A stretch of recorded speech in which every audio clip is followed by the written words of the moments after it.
afternoon po sa ating lahat. At salamat po, dito tayo ngayon po. Mapakinig na naman po ng isang mensahe po na mula po sa ating Panginoon sa ating salita. Ngayong umaga, tatanungin ko lang po kayo at alam naman natin na lahat po tayo gusto natin maging best, yung sarili natin. Pero ang tanong, kilala po ba natin kung sino talaga tayo? Kung sino po tayo? Para lalo natin maintindihan at ma-identify po natin, kailangan po natin malaman na ang Diyos po, siya po yung lumikha, kung ano po talaga yung layunin ng ating buhay. Ang tanong po ngayon ay makikita po natin sa pinakasentro po, sa background po ng aklat po ng Ephesians. At ang Ephesus po, kung papansin nyo, ay nasa modern day Turkey po siya. At ito po yung Aegean Sea. Ito po yung dating papa nila. Tunay nga po na sentro po siya ng kalakalan dahil napaka-rami po. Nasa tabing dagat po siya. Kaya isa po siyang naging sentro ng kalakalan. Alam niyo po ba napakayaman ng lugar na ito? Maliban po doon, ang Ephesus po ay napakaraming Diyos-Diyosan. Marami pong mga tao dumadayo upang sumamba sa mga Diyos-Diyosan nila. Maliban po doon, meron pa silang mas higit na pinupuntahan, walang iba kundi yung pagsamba nila sa Diyos-Diyosan na pangalan po ay Artemis, also known as Diana.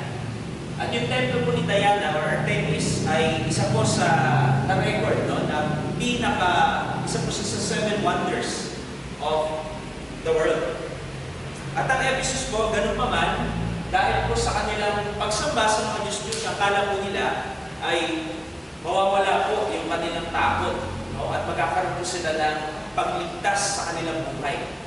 Kasi si Diana po, or Artemis, ay isa rin pong tinatawag nilang goddess of protection and also goddess of fertility. At ganun pa man po, dahil marami po silang sinasabi nila na sila ay protektado na, pinagpapala sila, may takot pa rin po sila sa kanila sarili. Ang Ephesus po, maliban po doon, marami pong mga Hudyo rin sa lugar na ito.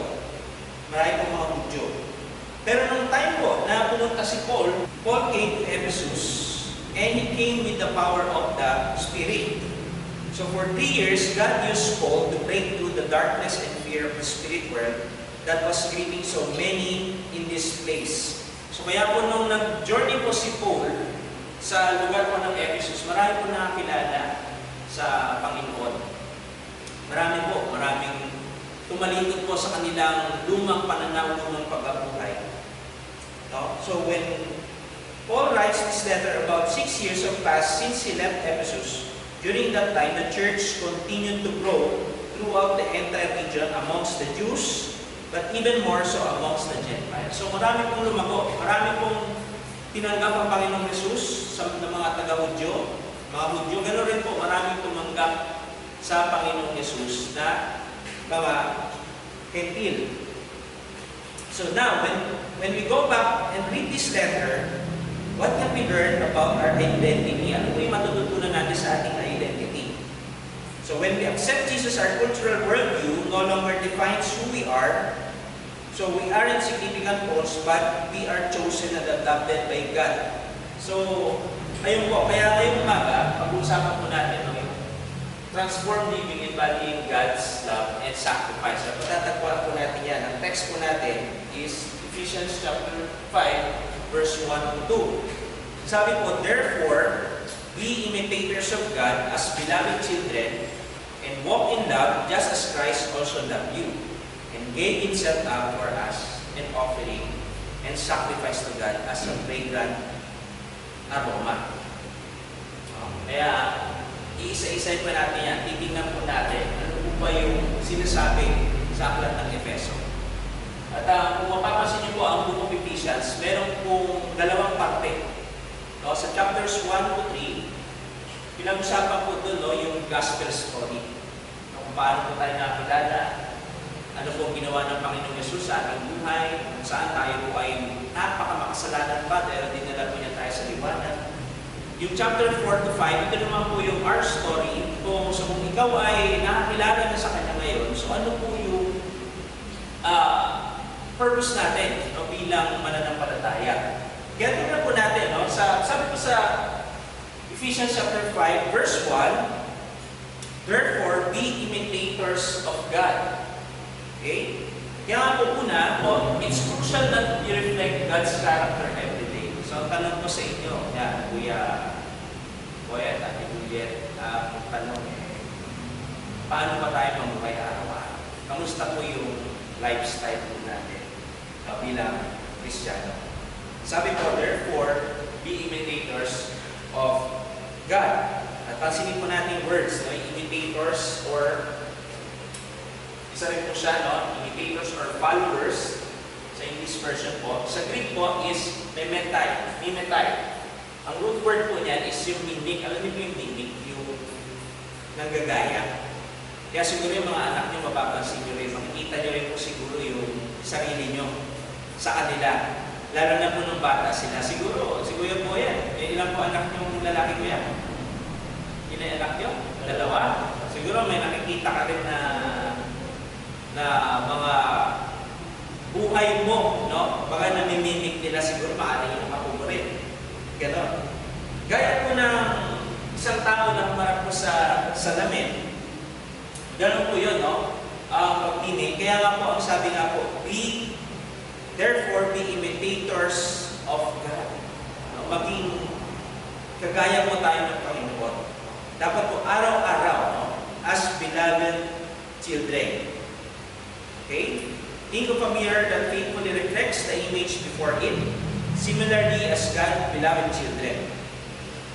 So a child imitating his or her parents is the most natural thing in the world. Kaya nga po, sa oras po na ito, let us consciously imitate God's character in our interactions with others. Mag-isa decision po natin. Mag-isa pamumuhay po natin sa araw-araw, dapat po makita po sa atin ng Panginoon Jesus. Sinabihan po tayo sa kanyang salita na be salt and light of the world. Ipamuhay po natin kung ano po yung sinasabi po ng Panginoon, kung ano po yung tinuro ng ating Panginoong Jesus. Kaya napakahalaga po.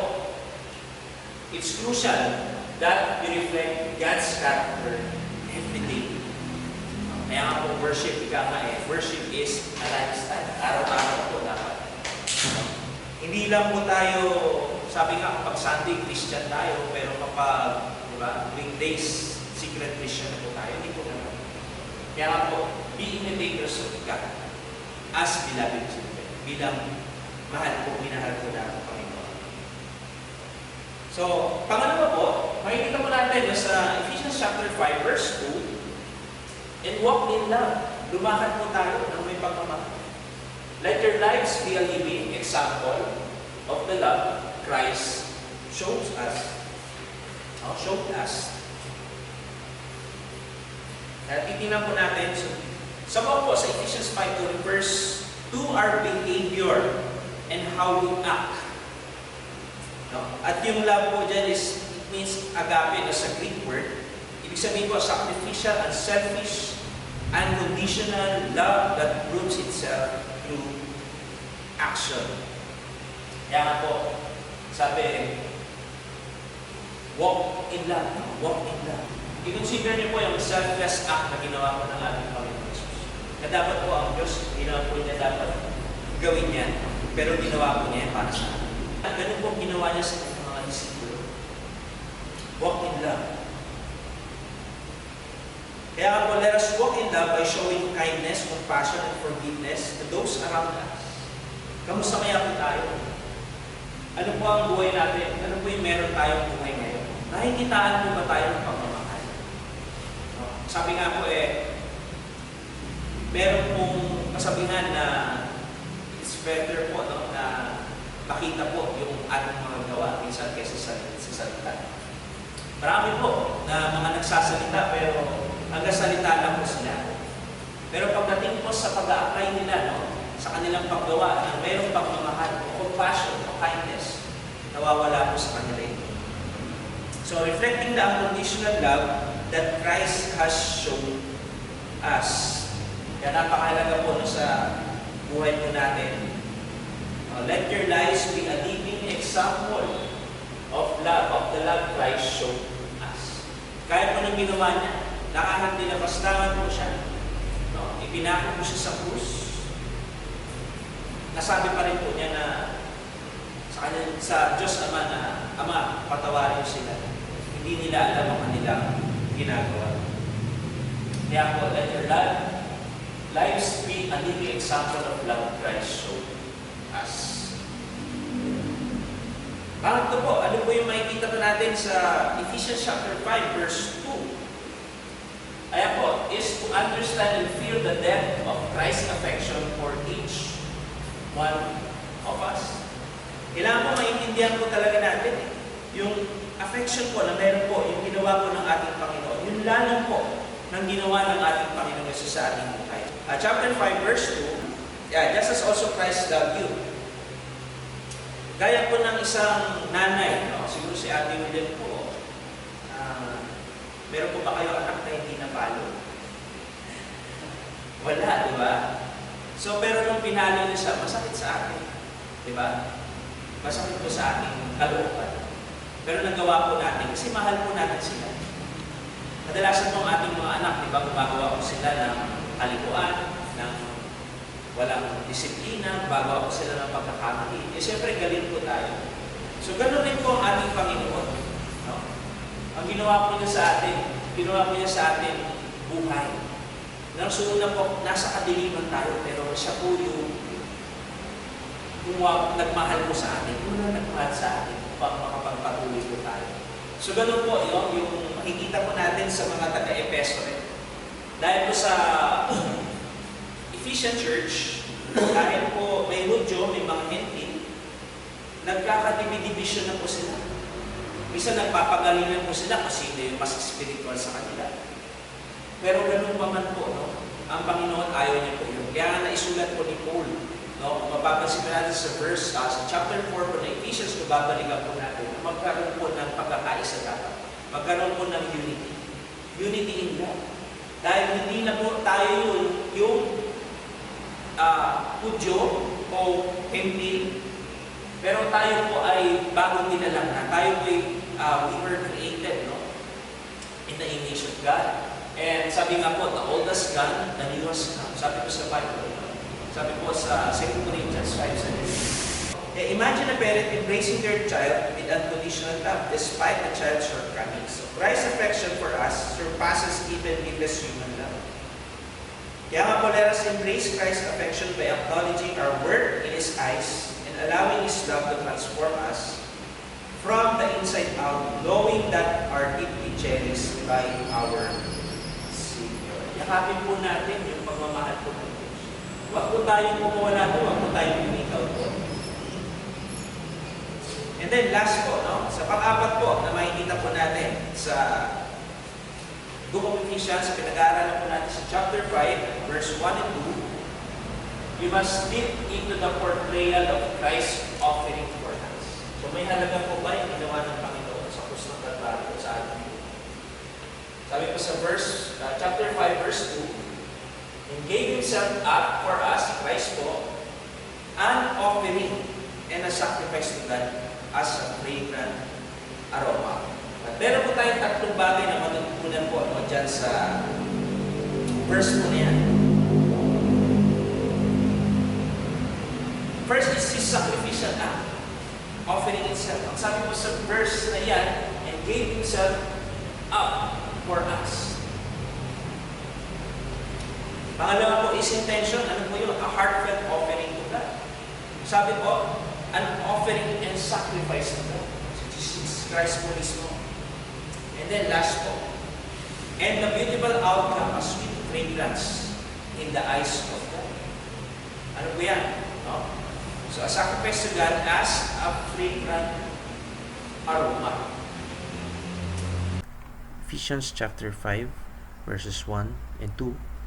Therefore, be imitators of God, as beloved children, and walk in love, just as Christ also loved you and gave himself up for us, an offering and sacrifice to God as a fragrant aroma. Lumago po ang gawain sa lugar sa Ephesus. Pero ang Panginoong Yesus po ay merong instruction sa 7 churches sa Revelation, sa Book of Revelation. At kasama po doon ang Ephesus. At ang sabi po ng Panginoon na nawala po ang kanilang unang pagmamahal sa Kanya. Yung init po ng kanilang pananampalataya ay naglaho. Kaya nga po, maaring tayo ngayong hapon na ito ay nakaka-experience po tayo ng Ephesus experience. Perhaps po na doctrinally sound tayo or evangelistically fervent. Pero but you have forgotten why you are doing it and the person you are doing it for. Maybe you have wandered far from God and you need that first love experience back again. Pray to God, repent that you may have that sweet and beautiful walk with Him again. Kaya nga po, be transformed in living and always embodying God's love and sacrifice. Manalangin po tayo. Panginoon, salamat sa pagkakataong ito. Ang una sa lahat, kaya lamang po ang dapat mangisandigan namin sa lahat ng pagkakataon. Ano man po ang daanan namin sa buhay, kayo pa rin po ang aming dadakilain at mangisandigan ng aming pananampalataya, Panginoon.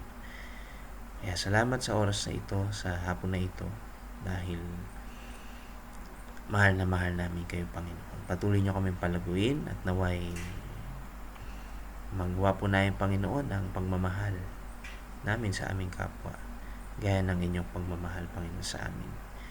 At higit sa lahat, Panginoon, sa araw-araw namin pamumuhay ay maging reflection namin kayo, Panginoon. Ang sa ganun, ang layunin namin sa buhay ay patuloy na manatili at maging matatag, Panginoon. Maging kagamit-gamit kami sa iyong basan. Purihin kayo, Panginoon. Lahat ng ito ay aming dalangin sa matamis sa pangalan ng Panginoon Yesus. Amen.